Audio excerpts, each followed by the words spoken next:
MLA గారు ఒక్క నిమిషం. వర్మ గారు ఉన్నారు, ఎస్విఎస్ఎన్ వర్మ గారు, పిఠాపురం మాజీ ఎమ్మెల్యే, ప్రస్తుత ఇన్ఛార్జ్ టీడీపీ సీనియర్ నేత. వర్మ గారు గుడ్ ఈవినింగ్ అండి. పెద్దలందరికీ నమస్కారం. సో మొత్తానికి మన ప్రధానమైన చర్చ గత 5 సంవత్సరాల వైకాపా పరిపాలనలో అసెంబ్లీ సమావేశాలు, సభ్యుల యొక్క భాష, విధానం, ప్రవర్తన. ఇప్పుడు ఈ 2 విడతలకు సంబంధించి సభ్యుల యొక్క భాష, విధానం, ప్రవర్తన. సో 2 కంపేర్ చేస్తే ఏది గౌరవ సభ, ఏది కౌరవ సభ? సో వైకాపా ఎమ్మెల్యే మాత్రం ఇది గౌరవ సభ ఖచ్చితంగా కాదు, ప్రతిపక్షాలను గౌరవించినప్పుడే, ప్రతిపక్షాలకి సమయం ఇచ్చినప్పుడే, వారిని గుర్తించినప్పుడే ఇది గౌరవ సభ అవుతుంది అంటున్నారు. అంటే 1924 మీరు చెప్పినట్టు కౌరవ సభ. ఏదైతే చంద్రబాబు నాయుడు గారు కానీ, పవన్ కళ్యాణ్ గారు కానీ ప్రతిపక్షాలకు ఇచ్చి గౌరవం పూర్వం ఏదైతే సంప్రదాయాలు ఉన్నాయో అదే సంప్రదాయాలుగా మొన్న సభను నడిపించారు. దాంట్లో ఉదాహరణ ఫ్లోర్ లీడర్ జగన్మోహన్ రెడ్డి గారి ప్రోటోకాల్ ప్రకారం కారు ఎక్కడ దిగాలో మన అందరికీ తెలుసు. దానిని చంద్రబాబు నాయుడు గారు గౌరవప్రదంగా మరి ఆయన్ని కారు ప్రోటోకాల్ లేకపోయినా అక్కడ వచ్చే విధంగా గౌరవించారు. ఇది స్వాగతించవలసిన విషయం. అలాగే ఇది వరకు మాట్లాడితే ఆ మాటలు కూడా వినలేని పరిస్థితి. 1924 ఎవరి మీద దాడి చేసినట్టు మరి ఆ లాంగ్వేజ్ కూడా వినలేని పరిస్థితుల్లో ఒక ఉందాతనం కానీ ఒక సంప్రదాయం కానీ లేకుండా నడిపించారు. ఇప్పుడు ఏదైనా సబ్జెక్ట్ వైజ్ విమర్శలు ఉన్నాయి తప్పితే వ్యక్తిగత విమర్శలు కానీ, అదేవిధంగా నెంబరింగ్ తక్కువగా ఉంది కదని చెప్పి వాళ్ళని కించిపరిచి మాట్లాడే విధానాలు కానీ ఎక్కడా లేకుండా సభ చాలా గౌరవ సభ, గౌరవంగా నడిపిస్తా ఉన్నారు. సమయం మీరు అడిగితే ఎంత సమయం ఇస్తారు? ఎందుకంటే శ్వేతపత్రాలు ఒకటి బయటకు వచ్చేసరికి చెప్పలేని పరిస్థితి, సమయం అడగలేని పరిస్థితిలో వాళ్ళు ఉన్నారు. ఉదాహరణకి మరి అప్పులకు సంబంధించి 9,74,000 కోట్లు మరి అక్కడ శ్వేతపత్రం రిలీజ్ చేయడం జరిగింది. అలాగే సంవత్సరానికి దగ్గర లేదంటే 71,800 కోట్ల రూపాయలు వడ్డీలు కట్టే పరిస్థితి. ఇవన్నీ ఒకసారి ప్రజలకి సభ ద్వారా తెలియజేయడం. ఈ రాష్ట్రం ఏ పరిస్థితుల్లో జగన్మోహన్ రెడ్డి గారు చెప్పారు, ఏ పరిస్థితుల్లో ఈ రాష్ట్రం ఉంది పురోగతికి, దీన్ని ఏ విధంగా పరుగులు పెట్టించాలి, ఇప్పుడు వచ్చిన కూటమి ప్రభుత్వం అది ప్రజలకు అర్థం అవ్వాలనే విధంగా ప్రతి డిపార్ట్మెంట్ కి సంబంధించిన మరి విధి విధానాలు కానీ, ఆర్థిక సంబంధమైన విషయాలు కానీ అన్ని కూడా చంద్రబాబు నాయుడు గారు బయట పెట్టడం జరిగింది, ప్రజలకు కూడా తెలియజేయడం జరిగింది. ఏది ఏమైనా జగన్మోహన్ రెడ్డి గారు కూడా సభకు వచ్చి ఆయన కూడా డిస్కస్ చేసి మరి ఆయన్ని నమ్ముకున్న ప్రజలు మరి రాష్ట్రంలో ఏదైనా మంచి సలహాలు ఇచ్చి, అంటే రాష్ట్రం కూడా అధికారంలోకి వచ్చి 40 రోజులు అవుతుంది, 45 రోజులు దగ్గర 50 రోజుల్లో వెంటనే కూడా అన్ని మారిపోవాలంటే అన్ని మారిపోవు. అన్ని రకాల ఆఫీసర్స్, హెచ్ఓడీలు కింద లెవెల్ వరకు కూడా సెటప్ మారుతా ఉంది. మరి తర్వాత రాష్ట్రం కూడా అభివృద్ధి పదంలో ప్రగతి, మన పారిశ్రామికంగా కూడా అభివృద్ధి పదంలో ముందుకెళ్లే విధంగా ఆలోచన చేస్తా ఉన్నారు. అన్నిటికంటే సుపరిణామం ఏంటంటే మన రాష్ట్రానికి సంబంధించి మరి ఫైనాన్షియల్ గా సపోర్ట్ కేంద్ర ప్రభుత్వం నుంచి కూడా మన బడ్జెట్ లో పెట్టడం జరిగింది. అమరావతికి సంబంధించి 15,000 కోట్లు కానీ, ఇవన్నీ కూడా రాష్ట్రాన్ని నడిపించాలంటే గత ప్రభుత్వంలో జరిగిన ఆర్థిక పరమైన మరి నష్టాలు, రాష్ట్రానికి అప్పులు, మరి అదేవిధంగా మరి ఇంకా చెల్లించవలసిన బిల్లులు దగ్గర 1,00,000 కోట్ల పైన ఉంది చెల్లించవలసిన బిల్లులు. ఇవన్నీ కూడా మరి బేరీజు వేసుకుని ఎవరికి వాళ్ళకి న్యాయం చేసుకుంటా ఒక పక్కన సంక్షేమం, ఒక పక్కన రాష్ట్ర అభివృద్ధి, అదేవిధంగా పరిశ్రమలు తీసుకురావడం, అన్ని రకాలుగా ప్రభుత్వం ఆలోచిస్తా ఉంది. దానికి ప్రతిపక్షం కూడా సహకరించాలి. ఎక్కడికెక్కడ వచ్చిన మరుసటి రోజు నుంచే విమర్శ కాదు, ఎక్కడైనా అభివృద్ధిలో ఉందంటే అభివృద్ధిలో ఈ విధంగా వెళ్ళండి ఇంకా మంచి వస్తుంది, లేకపోతే ఈ విధంగా పొదుపు చేయండి, రాష్ట్రానికి ఇంకా లాభం వస్తుందని చెప్పి సద్ది విమర్శలు చేయాలి.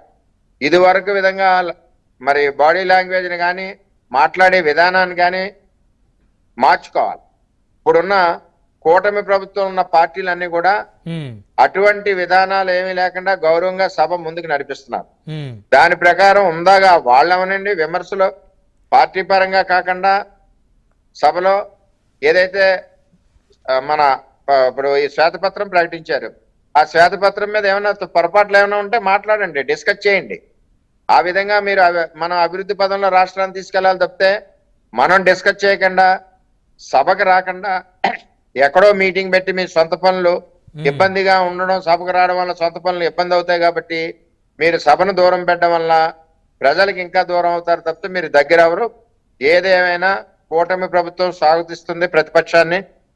మీరు ఇచ్చిన సలహాలు కానీ మీరు ఇచ్చిన డైరెక్షన్లు కానీ అవి మంచివైతే ఎట్టి పరిస్థితుల్లోనే ఇంప్లిమెంట్ చేయడానికి ప్రభుత్వం సిద్ధంగా ఉంటుంది. ఆ విధంగా వెళ్తే సభ గౌరవం పెరుగుద్ది, మీ గౌరవం కూడా పెరుగుద్ది. ఇప్పుడు గౌరవ సభగా కూటమి నాయకులు చంద్రబాబు నాయుడు గారు, పవన్ కళ్యాణ్ గారు ముందు తీసుకెళ్తున్నారని చెప్పి తెలియజేస్తారు. ఎమ్మెల్యే గారు వర్మ గారిని ఏదో అడగాలనుకుంటున్నారు, చెప్పండి. మీ వాయిస్ మీట్లో ఉందండి.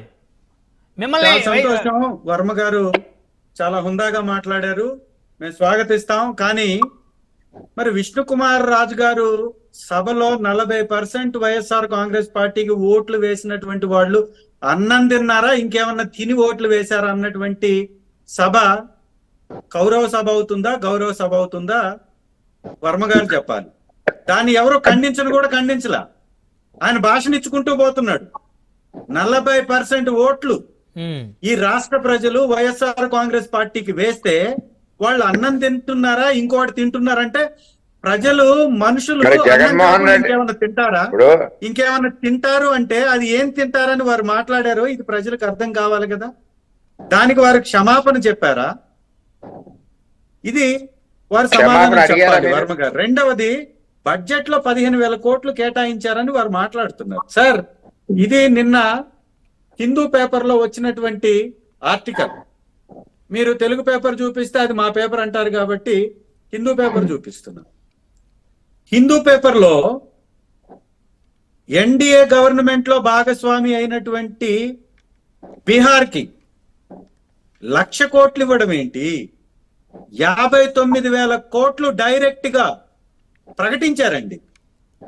దీనిలో చాలా క్లియర్ గా రాశారు, Bihar has now received the largest chunk without lay worth almost 59,000 crores. These include road infrastructure outlays for 26,000 crores, 21,400 crores for a 2,400 megawatt power plant, and 11,500 crores to address irrigation and floods కి సంబంధించినటువంటి దానికి.